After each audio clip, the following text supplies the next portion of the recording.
सच्ची चाह का स्वरूप ये है कि चाही हुई वस्तु के सिवा और किसी में राजी ना हो, उसे कहते हैं चाह। जैसे हमारे हृदय में यदि चाह प्रकट हो गई है प्रिया प्रीतम के मिलन की, भगवत प्राप्ति की, अब हमें किसी भोग में, किसी पद में, किसी मान प्रतिष्ठा में राजी नहीं होना। यदि राजी हो गए तो चाह अधूरी, चाह तुम्हारी कच्ची। देखो इसमें जरा अपने को इस कसौटी में कसो। चाह भगवत मिलन की तभी मानी जाएगी जब केवल भगवत मिलन में ही आप राजी रहें। अन्य कोई मान प्रतिष्ठा, रुपया पैसा, लाभ सुख, इन पे आपकी हृदय की वृत्ति राजी न हो, उसे कहते हैं भगवत मिलन की चाह।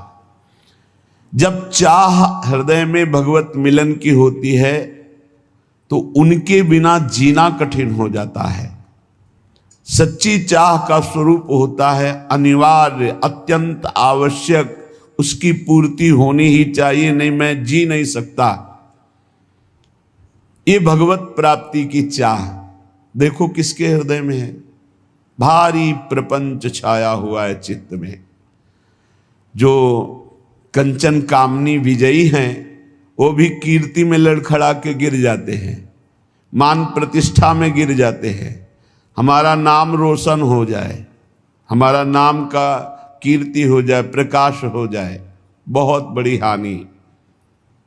इस स्वाप्निक जगत में अपनी यश कीर्ति चाहना मानो भगवान की चाह को मिटाने का पूरा रास्ता जो तय करके आए, उससे आपके जीवन में चाह प्रकट हुई, आपने नष्ट कर दिया।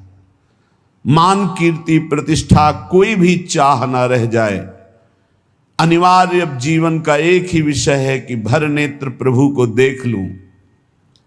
उस एक परमात्मा के सिवा, प्रभु के सिवा, प्रियालाल के सिवा कहीं कोई वस्तु, व्यक्ति, स्थान में हमारा मन राजी ना हो तो माना जाएगा कि भगवत प्राप्ति की चाह उत्पन्न हुई है।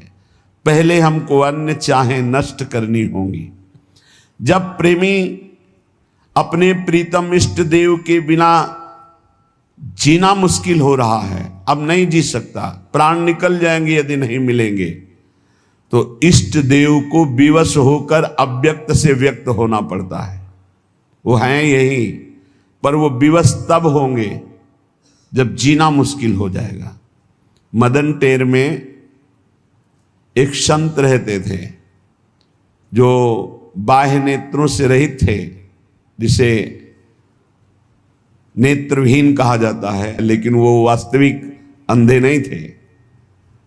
वो वास्तविक ज्ञान नेत्रों से, प्रेम नेत्रों से परिपूर्ण थे। 20 वर्ष हो गए थे प्रियालाल की आराधना करते, वृद्धावस्था हो गई थी। अब उनको एक